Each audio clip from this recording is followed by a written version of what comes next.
Should I introduce everyone? Yes. This is Melissa Russell. Michelle Russell. I'm sorry, I got Melissa stuck in my head today. Can you spell it? Michellrussell. I'll let everybody introduce themselves. How's that? Mr. Russell. Dave Russell. Tim's father. What was the first name? Dave. Dave. And I'm Donald Russell. Mike Russell. Dave Russell. Kim Russell. Jackie Russell.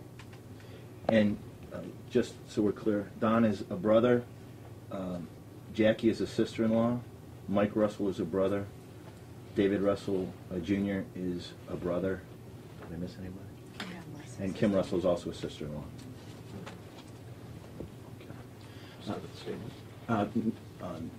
Michelle is going to read the statement on behalf of the Russell family.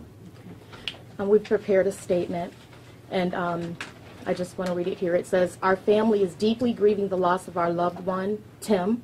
Tim was a man of faith and a kind-hearted man with generous spirit. He was not a violent man, and he didn't own a gun.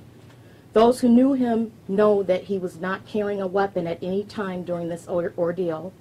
On behalf of the Russell family, we would like to extend our deepest sympathies to Miss Melissa Williams' family and loved ones. Miss Williams and her family are in our thoughts and prayers. We wish them peace and strength during this difficult time. The family is struggling to get answers to what really happened. We know that Tim was being chased by the police, but we don't know the details of the chase. Right now, we know that Tim was unarmed and that he was executed by the police. We also know that Tim didn't deserve to be killed. We believe that the police used excessive force. Tim and Melissa could have been taken into custody without being killed. The police chose to fire 137 rounds into a car with 2 unarmed people in it, and that cannot be justified. This tragedy must be fully investigated by the federal law enforcement. The FBI and the Justice Department must be involved. We are still waiting for information which will allow us to know that justice is being served. While the family doesn't really know or understand what happened, the story being told by the Patrolmen's Union does not make sense to any of us. Our brother was a Christian, and we know that he would never shoot at a police officer. He did not have a gun. That is totally out of character for him. The story the Patrolmen's Union is telling about the gun makes no sense to us. The family is asking that people of all faiths, our fellow Christians, please pray for our family, and please pray for Miss Williams and her family. We believe in the power of prayer, and we know that God will right all wrong. We also want to thank everyone who has offered their condolences, prayers for Tim and my family. The Russell family offers their heartfelt appreciation. Thank you.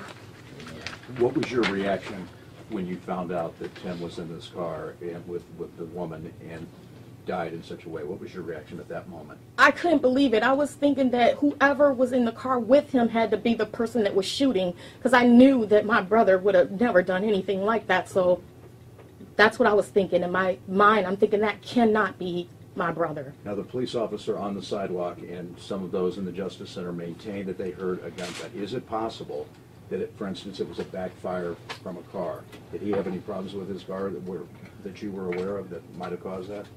It's possible. My brother David had just given him that car, and he had Problems with it. yeah. Do you know if backfiring was a problem? It had no muffler. It was a bad muffler. It had no muffler. Bad muffler or no Bad muffler? muffler. It had a bad muffler. Okay. I What put are, this- what are the specific questions that you would like to have answered? Well, if I could, Yes. The first thing I guess that the family would like to have is we'd like to see Chief McGrath kind of follow through with his initial inclination to get the FBI involved, to get the Justice Department involved in the Civil Rights Division. I mean, this is a situation where it would, I think, benefit not just the family and not just the citizens of Cleveland, but it would actually benefit the police to get an outside federal investigation going along with the local authorities. This is not a situation where the city of East Cleveland should be taking the lead. They are woefully underfunded.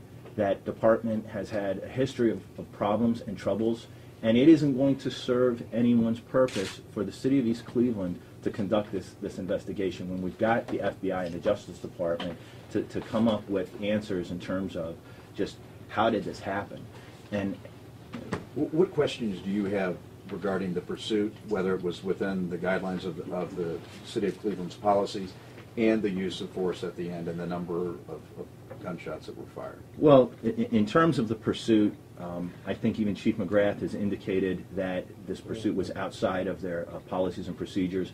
Why was it outside of their policies and procedures? What went wrong with this chase? Where were the supervisors that allowed this chase to go on and to continue outside of those policies and procedures? And in terms of the use of force, I mean, I think, like everyone, you sit back and you just say to yourself, how do you fire 137 shots at 2 unarmed people in a car? I mean, it's inexplicable. For David, Michelle, what was your reaction to that? I just want to say one other thing. I mean, I was thinking, what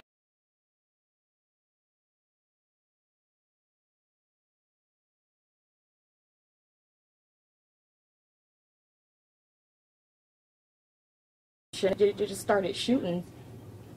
Michelle, did you know Melissa or did anyone? No, we didn't know her family or her. Do you all think that race played a factor in the shooting? I was earlier today. I was at the City Hall press conference, and I think someone asked from the press what the racial composition of the 13 shooters. And if I'm not mistaken, I thought that it was either the chief or the mayor said that it was 13 white people and 12 white people and one Hispanic. We don't know if race played a part in this at all. But again, that's all the more reason why the federal government and the Justice Department should be doing this investigation. Because when you have people who are executed in this fashion, you should have an independent source come in and find out how something like this occurs. For David and Michelle, what was your reaction after you realized that this was your loved one and you realized that there was no gun, there were no shell casings, and that a large part of what the police had based this whole thing on was not found to be true or accurate? We were devastated. I mean, we just feel like it should have played out in the justice system, and it didn't get that opportunity. And, I mean, it's too late now for that. He's dead and gone. So, I mean, our family is really grieving, and we're just trying to get through it. What do you want that first officer? Well, I think that I never taught him no gun and none of that. I never seen him with no kind of, not even a knife. And it was a shock to me, that's all I can say. Can you think of a reason why he would have been running? I wish, I don't know. I kind of guess don't know. I guess don't know. He could have been scared or something. I don't know. We don't know. That it's tough because, of course, neither Tim nor Melissa are around to answer the question of what happened, in those final minutes, and so there could be speculation. I'm sure they were terrified, but at this point, we're just going to hope that the investigation can shed some light on it. In terms of the lawsuit, where does that stand? I mean, it's early to think about filing any kind of a civil action at this point, and we're like I said, I think the family we're encouraged by the fact that the chief has indicated a willingness to have this investigated, to have an outside agency try to determine what happened here, and the family we're fully willing to accept the truth, provided that there's evidence to support it. I mean, that's what we want. Michelle, what do you want that first officer who initiated this whole chase? What do you want him to think about? What do you want him to know about your brother? Everybody that knows my brother knows that he loved people. He had such a huge heart, and people just, I don't know. I really don't know. I just wanted him to know that my brother was not a bad person. Dave Jr., what was your brother's reaction when you gave him the car? How long ago had it been since you had given him the car? That'd be me. I gave him the car like Sunday. I had it fixed for him. Put a starter on there for him. And he, he left it at my house because the headlights wasn't working on it. and his radio didn't work. So I told him just let me hold on to it and I can get it fixed for you. And I did get it fixed. I had took it up to my job. See, I work at Kia, and I was able to get it fixed there. What was he trying to What was he trying to do? Was he working, or what was? Oh yeah, his he aspiration? does work. He's self-employed. He does bathtubs, and I have to say he's pretty gifted at that. Now, when they bring up his criminal record, what is your reaction to that? I mean, He, everybody has passed, you know. He was trying to, you know, get his life in order, and he was, like I said, a decent human being, and he didn't deserve this.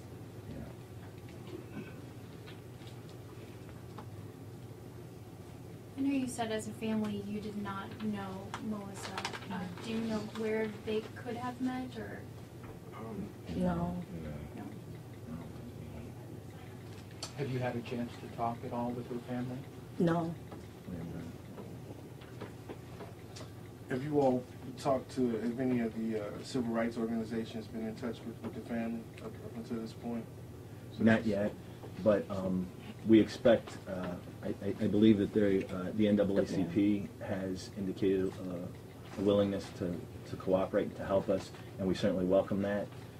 I know that Mr. Hardiman from the ACLU was interviewed, and he made some comments, so they may reach out to us as well. We would welcome that. Did Tim have children? He had one son. And how old? I believe he's 13 or 14. Do you all have a relationship with the son?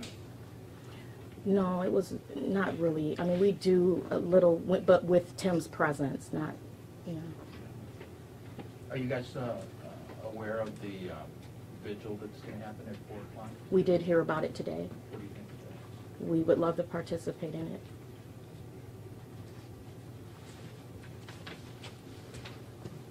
When you think about life without Tim, can you tell us what, in your estimation, Michelle, that's going to be like?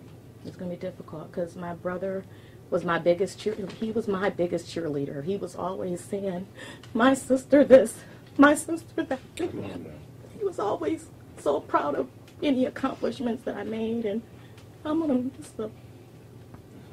Mr. Russell, as a father, I'm sitting here looking at you, and you look to be a man who has lived and you've seen a lot.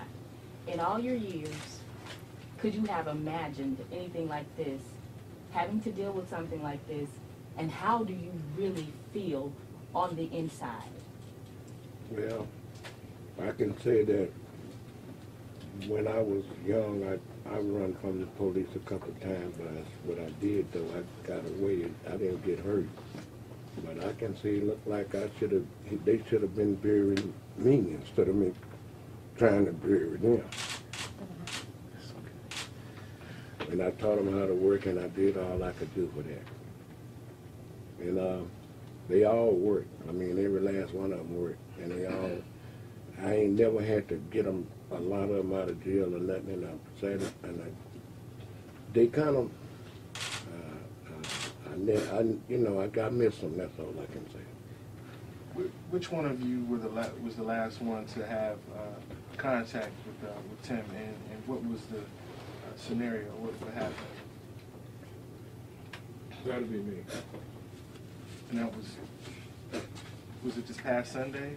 Or I'm sorry, pre-Sunday before this weekend? No, he was at my house, and me and him was talking, and he left at 9:30 that night. Thursday, right. Thursday, he left at 9:30.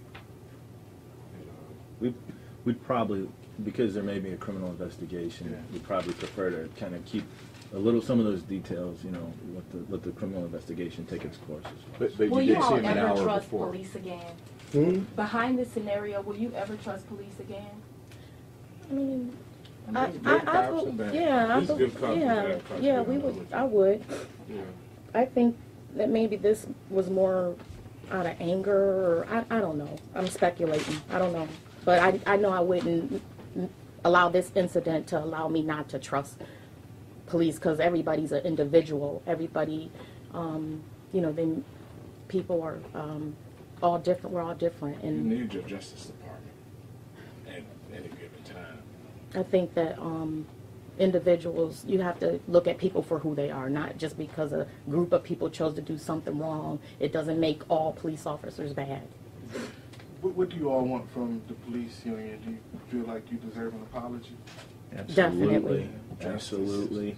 I mean, the notion that the patrolmen's union, so short after this event, would tell people that this was a good shooting and that these guys did a great job.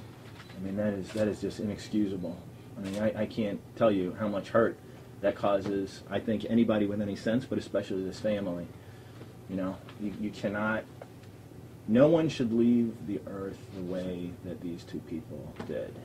And when that happens, and the patrolman union says that they did a great job and this was a good shooting and try to make them heroes, that's just inexcusable. I mean, that shows, the fact that someone is comfortable even saying that tells me that there's something wrong inherently with that, you know, community, with that mindset. I think it shows a mindset.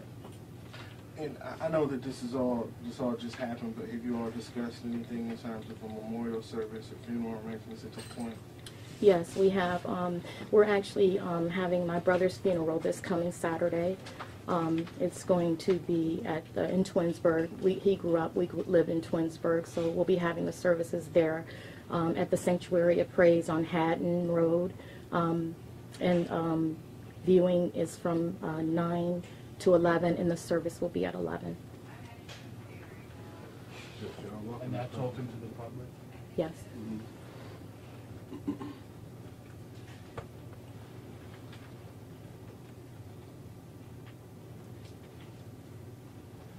Haddon Road is spelled H-A-D-E-N? I believe it's Haddeen. 2 days. And speaking of, you said that he grew up in Twinsburg. Did he go to Twinsburg High School? Yes, he graduated from there in 1988. And can you talk at all about his background in terms of what he did after high school? Actually, my brother, he was interested in going into the ministry, and he started off doing that, and then he started doing the tubs and towels, and I mean, he did a lot of things in between odd jobs, but that's basically it. Was he in the service at all? No. Do you know if his son is aware of what happened? Yes, he is. I want to thank you all for coming down here. I appreciate your time. Thank you. And, continued interest in this story.